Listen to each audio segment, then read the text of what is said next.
Skylar Holden is a cattle producer in eastern Missouri. He shared his story, his whining, crying story on TikTok. I need your help to save my farm and many other farms. I wanted to give you guys an update on what we figured out with our contract through NRCS. So to give you some backstory, if you haven't watched the previous video, please go out, watch that previous video I've got on there. We are possibly going to lose our farm if NRCS doesn't hold up their contract with us on the EQIP program. Here in Missouri, we were proud to vote for President Trump, but now we're definitely regretting it. Last year under Biden, we got approved for a $250,000 cost-sharing contract with the Department of Agriculture to improve our water systems on our 300-acre cattle farm. It's beneficial to both parties because we get a break on the cost of labor and construction putting these new pipes in, and the general population gets healthier cattle, healthier beef, etc. So basically we front all the costs for the labor and construction and then they reimburse us. But in January and now in this month, Trump's put all these executive orders to freeze all these contracts. So we've already fronted over $100,000 getting these new pipes in, and now we're not going to get reimbursed. If we call and ask, they say they don't know when the funds are going to be there or if they're going to be there at all. I couldn't believe that Trump would do this to us. We've always supported him.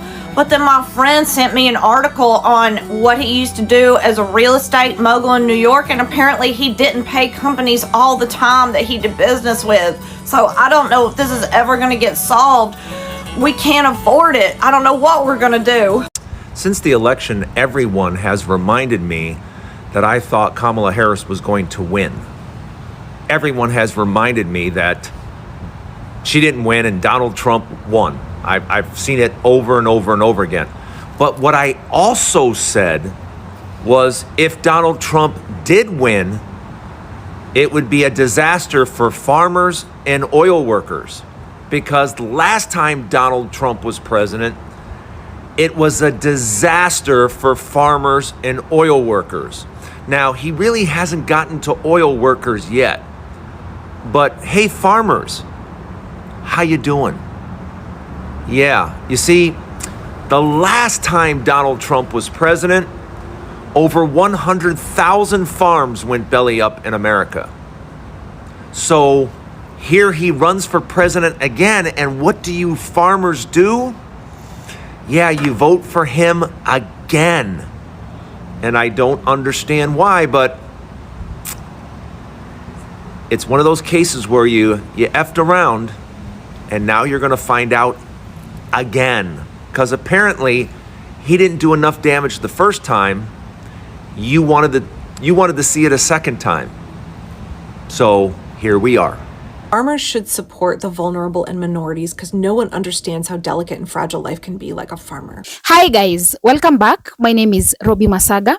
Today I want us to talk about something serious that is unfolding in Missouri. Farmers who voted for Trump, believing he would make America great again, are now finding themselves in a financial crisis. Some of them are on the verge of losing their land, and the irony is that this is happening because of the policies from the very administration they supported. So what exactly went wrong? Why are Missouri farmers struggling? Let's break it down. But first, before I do, let me share a few videos that I've compiled for you guys. Then let me know in the comments what your thoughts are. Also remember to subscribe, like, and share as well. Farmers are in distress. It's happening now on Spanish TikTok. Farmers, American citizen farmers, nobody's showing up. Nobody's going to pull the crop. Nobody's going to get the crop ready to produce. There's a lot of videos in Spanish of farm workers who are saying, you're on your own now. You said we were taking your American jobs. Well, here, go pick the fruit. What is the solution? Things are going to get more expensive before they get cheaper. There's no easy way out of this. But in my opinion, what needs to happen is the government needs to give subsidies, is that the right word, to farmers so that they can buy automated harvesting tools. There's a lot of automation where it can be done and it doesn't have to be individuals out there breaking their backs. Because, yeah, they can pay more and offer these jobs to Americans, but these are very difficult jobs. And not a lot of people are going to want to do it. I saw a farmer in Oxnard, California, 24 hours, he made $1,000. I mean, $998 and change. 24 hours, 3 days, 8 hours a day. That's an average of over $40 an hour. And he tells you it's hard work and you have to bust your ass. And the whole time you're there, you're not staring at your phone looking for updates. You're working. And he's picking strawberries, bent over. That's not easy work. Yeah, it pays well, but are you willing to do it? So I think, personally, in my opinion, and I'm not an expert, the government helps the farmers and gets them automation. Maybe they pay for it and the farmers can pay it back in installments. I don't know. Because it's either automation or you put Americans in the crops or H-2 visa or something like that. There's a certain visa that's given to foreign farm workers that allows them to come in, pull the crop, get back on the bus, and go home. They come in for a few days, few weeks, get it done, and then they go back home. Maybe we need more of that. But we need a solution because from what I can see, everything's going to get more expensive. Fruits and vegetable wise, my wife was at Target the other day. A little box of strawberries was almost $11. She put it back and said, I'll go to Costco and get the big one. But you can expect prices for produce and veggies to go up. This comment really, really got to me as somebody who covers a lot of agriculture for my work, not only to stay up on the current research for my own practices in my garden and so that I can advise people on my YouTube channel, but also for things like food recalls and also just what is going on when it comes to the way our government funds our farmers and the way that that can either benefit or detract from building resilient food systems, that we can avoid things like supply chain crises, so that we can make sure that we reduce food waste, that the food farmers are growing gets to the people who need it. That's exactly what SNAP does. That's exactly what food stamps are for. And it's just heartbreaking to see the people who grow the food that we eat, who have a very intimate connection with the land in that way. The folks who see life and death firsthand, who raise the livestock that we eat, witness calves being born, eggs hatching, experience all of the grief and struggles that go with trying to grow and produce and raise food for a living, to feed and nourish not only their own families, but all of America. How could those people vote in opposition to America's hungry, to our most vulnerable communities? How could our farmers who rely so heavily on undocumented workers, our ag laborers, be they folks working in the fields, planting, tending, harvesting our crops, or be they folks working in slaughterhouses, dangerous, difficult, and demoralizing work. Depending on the state, those folks are 25 to 50% undocumented workers. Everybody who grows food understands how much we in America rely on undocumented workers to feed this country, to keep farms going. And yet we see so many of America's farmers over the last couple of decades have gone from being very solidly blue, understanding working class solidarity, understanding the Farm Bill, understanding farm aid and what it means, what social programs mean, not only to farmers, but to hungry people. We've gone from that. I don't know how that knowledge has been lost. I don't know how the knowledge from the last Trump administration, where we saw farm after farm after farm go out of business across America, directly as a result of Trump's tariffs and other oppressive policies. How folks don't remember that. Like, where has that knowledge gone? And how have these folks been indoctrinated into a way of thinking where they will vote against their own best interest, against their family's legacy, against their farms? And not only that, they will do so because they want to stick it to the folks that they rely on to keep their farms going. A lot of these folks who used to vote very solidly blue, they voted out of spite to deport the migrants who keep their farms running. We're looking at strawberries and citrus rotting in the fields on the trees because there's nobody to pick it. They voted knowing these tariffs were going to come in And the fact that the two groups of farmers in the US who are going to be devastated by that were soybean and pork farmers. Iowa, who voted so overwhelmingly for Trump, I'm looking at you. So much of the pork you raise goes to Mexico. It's exported to Canada and other countries, where we are now on the verge of a trade war. It's only been pressed pause for just a very little bit. You voted to harm your own business because you wanted to see brown agricultural workers deported?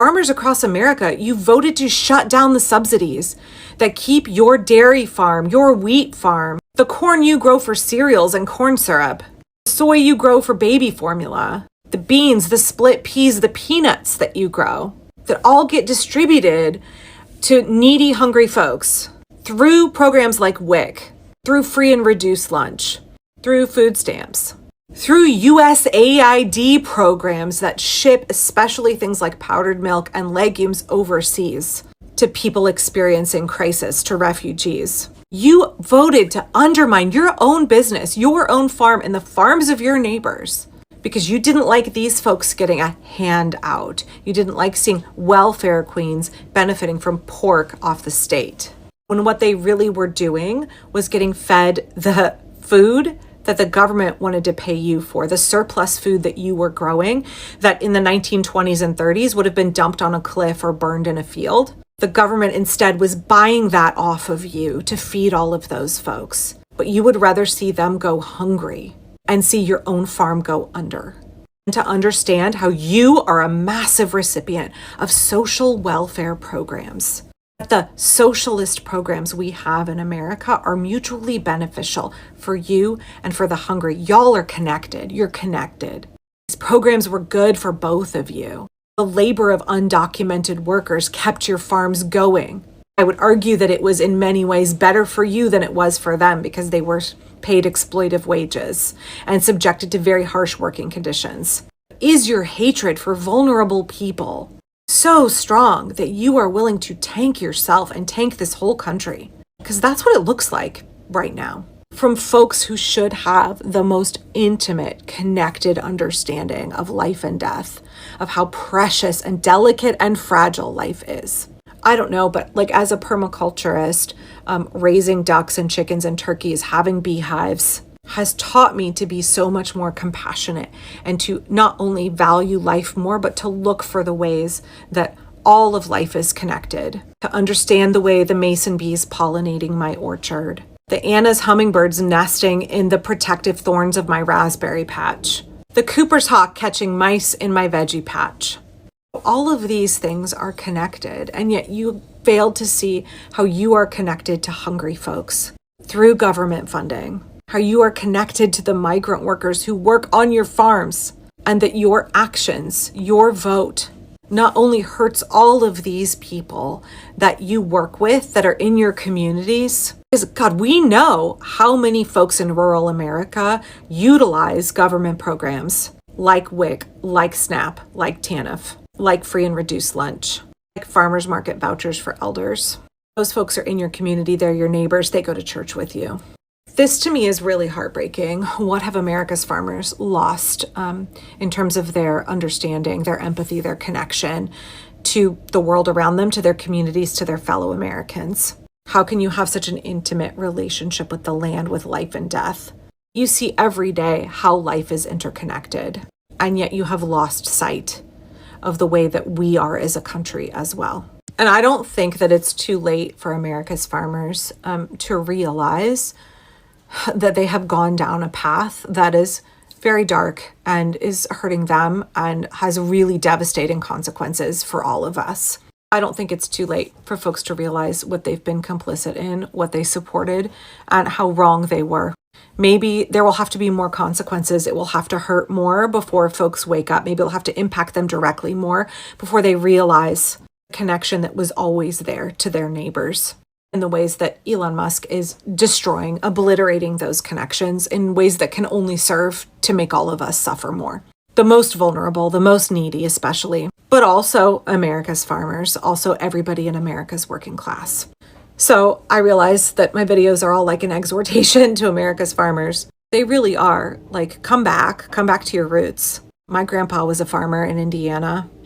He knew the value of community. He understood poverty. He benefited directly from social welfare programs during the Depression. And he knew how much his farm helped feed hungry people. Like, there's such a legacy amongst America's farmers, so much solidarity with the poor, with the working class, understanding what we all share. I think there's a chance for these folks to regain that. I think they're going to have to. Farmers in Missouri depend on government assistance programs to keep their businesses running. One of these programs is the Environmental Quality Incentives, which provides funding for farmers to improve their land, install irrigation systems, and implement suitable practices. But recently, the Trump administration froze funding for these programs. That means farmers who are promised financial support are now left stranded. Many had already spent thousands of dollars expecting reimbursement, but now those funds are gone. This decision is putting many Missouri farmers in a devastating financial situation. Some are on the brink of bankruptcy, while others are facing the possibility of losing their land. One farmer who's been hit hard is Skylar Holden, a first-generation cattle farmer. Skylar had secured a $240,000 contract under the EQIP program. He was using the funds to make necessary improvements on his farm, installing water lines, fencing, and wells to support his cattle. But before he could receive the full funding, the USDA froze the payments. Skylar had already spent $80,000 of his own money, expecting to be reimbursed. Now, with no government support, he's in financial trouble. He says we are possibly going to lose our farm if the USDA doesn't uphold their contract with us. And he's not alone. Many other farmers across Missouri are in the same situation. The reason behind this crisis lies in Trump's policies. One of Trump's biggest promises has always been to cut government spending and reduce what he calls wasteful programs. Many of these cuts have targeted climate and conservation programs, including the very funds that Missouri farmers depend on. At the beginning of 2025, the Trump administration reviewed USDA programs and decided to pause funding for EQIP and other farmer assistance programs. The official reason, they claimed they needed to reevaluate spending and cut unnecessary costs. But the reality is that these cuts are hurting the very people who supported Trump in the first place. Farmers in Missouri trusted him to have their backs, but now they are being left to struggle on their own. Many farmers in Missouri are now questioning their support for Trump. Some say they feel betrayed, realizing too late that the policies they voted for are now working against them. One Missouri farmer put it this way: "We believed in Trump. We thought he would stand up for farmers, but now we are the ones suffering." Another farmer admitted, "I never thought I would say this, but I regret my vote." This is an eye-opening moment for many people. They are realizing that blind loyalty to a politician can have serious consequences. There's another interesting aspect to this situation. Many conservatives, including rural voters, often argue against government assistance programs, calling them handouts. But the reality is, farming in America heavily depends on government support. This situation exposes a contradiction. How can someone say they are against government assistance while relying on it to survive? The truth is, Missouri farmers needed these funds. And now that the money has been taken away, they are feeling the direct impact of the policies they supported. This raises an important question. Should rural voters rethink their stance on government programs? Because when things go wrong, it's clear that they do need help. The situation isn't just about Missouri farmers. It's about the bigger lesson in politics and decision making. Policies matter more than personalities. Voting for politicians because you like them isn't enough. You have to understand their policies and how they will impact your life. Rural American needs to pay attention. Many rural voters trusted Trump, believing he would help them, but now they're realizing that his policies are making life harder. Government programs are not the enemy. The situation proves that many Americans do need government assistance. The idea that people should just work harder without government help doesn't reflect the reality. Diversification is key. Farmers need to diversify their businesses. Depending on government programs alone is too risky, especially when policies can change overnight. The big question now is, will Missouri farmers change their voting habits in their next election? For years, Trump has had strong support for rural America, but his funding freeze is causing many to rethink their loyalty. Some farmers are already expressing regret, while others are still holding on to hope that Trump will fix things. But one thing is clear: political decisions have real-life consequences. The Missouri farmers who voted for Trump are now experiencing those consequences firsthand. So what do you think? Should these farmers have seen this coming? What should be done to help farmers who are struggling now? Let me know in the comments, and also remember to subscribe, like, and share as well. And until next time, guys, bye-bye.